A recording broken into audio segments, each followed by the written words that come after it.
Doctor Sivanthi Adithanar பொறியியல் கல்லூரி, உங்கள் எதிர்காலத்திற்கான சிறந்த தேர்வு. பனை பாதுகாப்பு இயக்கம் கற்பக விருட்சகம் என்று அழைக்கப்படும் பனைமரம் தமிழர்களின் வாழ்வோடும் வரலாற்றோடும் பின்னி பிணைந்து தமிழ்நாட்டின் மாநில மரமாக திகழ்ந்து வருகிறது. ஏறத்தாழ 3 லட்சம் விவசாய தொழிலாளர் குடும்பங்கள் பனைமரத்தின் வருவாயை வாழ்வாதாரமாக கொண்டுள்ளனர்.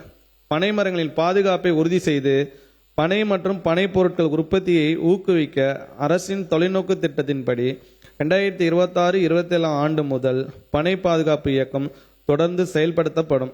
இத்திட்டத்தில் பனை மரங்களை வெட்டுவதை முறைப்படுத்துவதற்காக ஏற்கனவே ஏற்படுத்தப்பட்டுள்ள மாவட்ட வட்டார குழுக்கள் முடுக்கிவிடப்பட்டு கண்காணிக்கப்படும். இத்துடன் மதிப்பு கூட்டப்பட்ட பொருட்கள் தயாரிக்கும் கூடங்கள் அமைத்தல், பனை விதைகள், பனக்கன்றுகள் விநியோகம், பனை பொருள் வளர்ச்சி வாரியத்தினால் பனை மதிப்பு கூட்டப்பட்ட பொருட்கள், பனை ஓலை பொருட்கள் தயாரிப்பதற்கான பயிற்சியும் அதற்கான உபகரணங்களும் வழங்குதல் முதலிய திட்டக்கூறுகள் 2,10,00,000 ரூபாய் மாநில நிதி ஒதுக்கீட்டில் செயல்படுத்தப்படும்.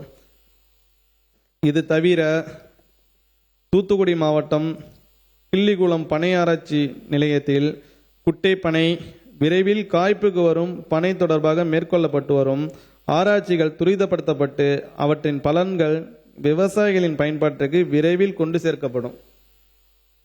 வெற்றி இல்லத்தரசி வீட்டு தோட்டம்.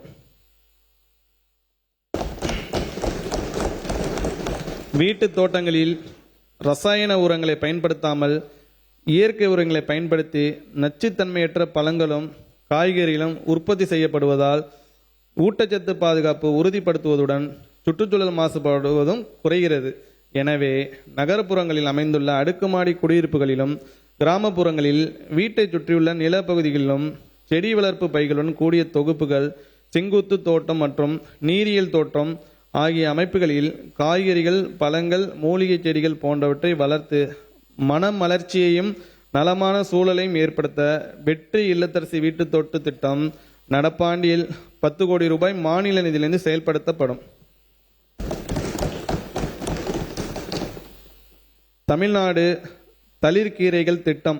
Tamil Nadu micro greens scheme broccoli, முட்டைக்கோசு, முள்ளங்கி, பச்சை பட்டாணி, கொண்டைக்கடலை, ஆளி விதைகள், வெங்காயம், பச்சை பயிறு, கொள்ளு, எள், கோதுமை, கீரை வகைகள் ஆகியவற்றின் 7 முதல் 21 நாட்கள் வயதுடைய இளம் நாற்றுகள் தளிர்கீரைகள் என்று அழைக்கப்படுகின்றன. இந்த தளிர்கீரைகளில் முதிர்ந்த செடியினை விட 40 மடங்கு வரை அதிக ஊட்டச்சத்துக்கள் உள்ளதாக அறியப்படுகிறது.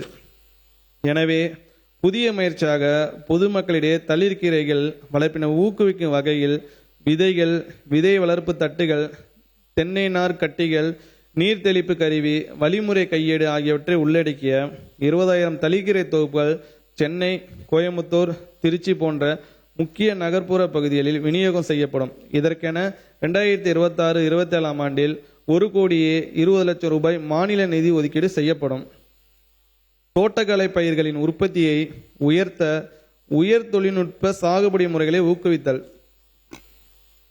உயர் தொழில்நுட்பங்களையும் தேவையான சிறப்பு கட்டமைப்புகளையும் விவசாயிகளிடையே ஊக்குவிப்பதன் வாயிலாக தோட்டக்கலை பயிர்களில் உற்பத்தினையும் உற்பத்தி திறனையும் பெருமளவு உயர்த்த இயலும் என்பதால் அதற்கான சிறப்பு திட்டங்கள் 2026-27 ஆண்டில் மொத்தம் 41 கோடி ரூபாய் நிதி ஒதுக்கீட்டில் செயல்படுத்தப்படும்.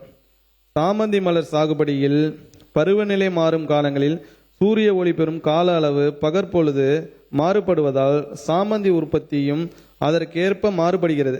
இதனால் செடிகளின் வளர்ச்சி குறைந்து சிறிய பூக்கள் சீரற்ற முறையில் விரிந்து தரமும் மகசூலும் குறைவதால் விவசாயிகளுக்கு இழப்பு ஏற்படுகிறது. இச்சவாலை எதிர்கொள்ளும் வகையில் சாமந்தி சாகுபடி செய்யும் விவசாயிகளின் கோரிக்கைக்கு இணங்க பருவநிலை மாறுபடும் காலங்களில் தேவையான கூடுதல் ஒளியை ஏற்படுத்தி செடிகளின் வளர்ச்சியை தூண்டுவதன் வாயிலாக பூக்கும் தருணத்தை சந்தை தேவைக்கேற்ப மாற்றுவதற்கு LED விளக்குகள் அமைக்கும் திட்டம் நடப்பாண்டில் 5 கோடி ரூபாய் மாநில நிதியில் செயல்படுத்தப்படும். பசுமை குடில், நிழல்வலை குடிலில் உயர் மதிப்புள்ள தோட்டக்கலை பயிர்களை சாகுபடி செய்யும் போது காற்று, மழை, அதிக வெப்பம், பூச்சி, நோய் தாக்குதலிருந்து பயிர்கள் பாதுகாக்கப்படுவதுடன் ஆண்டு முழுவதும் தொடர்ந்து உற்பத்தி செய்யவும் முடிகிறது. குறைந்த இடத்தில் 5 முதல் 7 மடங்கு அதிக மகசூலும் தரமான விளைபொருளும் அளித்து சந்தையில் நல்ல விலை கிடைக்க செய்வதை உறுதி செய்யும் இச்சாகுபடி முறையை பரவலாக்க 2026-27 ஆண்டில் 15 கோடியே 55 லட்சம் ரூபாய் ஒன்றிய மானிய நிதியில் 3 லட்சம் சதுர மீட்டர் பரப்பில் பசுமை குடில் மற்றும் நிழல் விலை குடில்கள் அமைக்கப்படும். பல உரை மற்றும் வாழையில் குலை உரை பயன்படுத்துவதால் பூச்சி நோய் தாக்குதல்கள், பறவைகள், அதிக வெப்பம், மழை ஆகியவற்றிலிருந்து பழங்கள் பாதுகாக்கப்பட்டு பழங்களின் தரமும் தோற்றமும் மேம்படுகின்றன. கூடுதல் நன்மையாக பூச்சிக்கொல்லி பயன்பாடு குறைவதுடன் சந்தை மதிப்பு விவசாயிகளின் வருமானமும் அதிகரிக்கின்றன.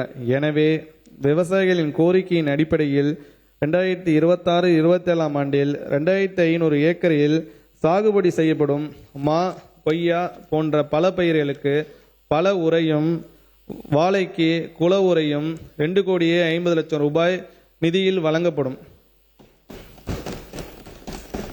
பருவநிலை மாற்றத்தால் நிகழும் இயற்கை பேரிடர்களின் தாக்கத்தால் தற்காலிக பந்தல் அமைப்பில் சாகுபடி செய்யப்படும் கொடி வகை தோட்டக்கலை பயிர்களுக்கு அதிக சேதம் ஏற்பட்டு பொருளாதார இழப்பு ஏற்படும் சூழலில் நிரந்தர பந்தல் அமைப்பை ஊக்குவிக்க நடப்பாண்டில் ரூபாய் 11 கோடியே 73 லட்சம் நிதியில் நிரந்தர பந்தல் அமைப்பு திட்டம் செயல்படுத்தப்படும். வாழை சாகுபடி செய்யும் மாவட்டங்களில் வாழை குலைகளின் எடை மற்றும் லேசான காற்றினால் வாழை மரங்கள் சாய்வதால் ஏற்படும் மகசூல் இழப்புகளை தவிர்க்க வாழைக்கு முட்டுக் கொடுக்க நிதி உதவி வேண்டி விவசாயிகளிடமிருந்து கோரிக்கைகள் பெறப்பட்டுள்ளன.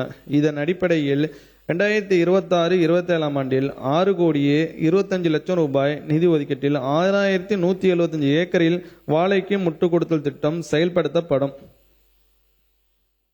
தரத்திற்கான உறுதி, ஏற்றுமதிக்கான முன்னேற்றம். ஏற்றுமதி செய்யப்படும் பழங்கள், காய்கறியில் எஞ்சிய நஞ்சு காரணமாக இறக்குமதி செய்யப்படும் நாடுகளால் இவ்விளைபொருட்கள் நிராகரிக்கப்படுவதால் விவசாயிகளும் ஏற்றுமதியாளர்களும் பொருளாதார இழப்பை சந்திக்கின்றன. இதனை தடுக்கும் விதமாக 2026-27 ஆண்டில் புதிய முன்னெடுப்பாக 3000 ஏக்கரில் மா, கொய்யா, தக்காளி, முருங்கை, சின்ன வெங்காயம் ஆகிய பயிர்களை குழுவாக சாகுபடி செய்யும் விவசாயிகளுக்கு நன்னெறி வேளாண் நடைமுறைகளை கொண்டு நஞ்சிலா விளைபொருட்களை உற்பத்தி செய்வதற்கான திறன் மேம்பாட்டு பயிற்சிகள், தொழில்நுட்ப வழிகாட்டுதல்கள் மற்றும் தேவையான கட்டமைப்பு வசதிகள் வழங்கப்பட்டு ஏற்றுமதியாளர்களுடனும் சந்தைகளுடனும் வலுவான இணைப்புகள் ஏற்படுத்தப்படும். இத்திட்டம் 8 கோடியே 43 லட்சம் ரூபாய் நிதியில் 23 பயிர் தொகுப்புகளில் செயல்படுத்தப்படும். டாக்டர் சிவந்தி ஆதித்தனார் பொறியியல் கல்லூரி, உங்கள் எதிர்காலத்திற்கான சிறந்த தேர்வு. 2.92 கோடிக்கும் அதிகமான மக்களின் உள்ளங்களை வென்ற தந்தி டிவியின் டிஜிட்டல் தளங்கள், 1.31 கோடி யூடியூப் சப்ஸ்கிரைபர்ஸ், 48 லட்சம் ஃபேஸ்புக் ஃபாலோயர்ஸ், 33 லட்சம் இன்ஸ்டாகிராம் ஃபாலோயர்ஸ், 23 லட்சம் எக்ஸ் ஃபாலோயர்ஸ், 11 லட்சம் தந்தி ஆப் டவுன்லோட்ஸ், 30 லட்சம் வெப்சைட் மந்த்லி ஆக்டிவ் யூசர்ஸ், 16 லட்சம் வாட்ஸ்அப் ஃபாலோயர்ஸ். அசுரபலம் கொண்ட எங்கள் டிஜிட்டல் கரங்களில் உங்கள் விளம்பரங்களை சேர்க்க வாட்ஸ்அப் பண்ணுங்க 8939888378. Email advttanditv@dttv.in.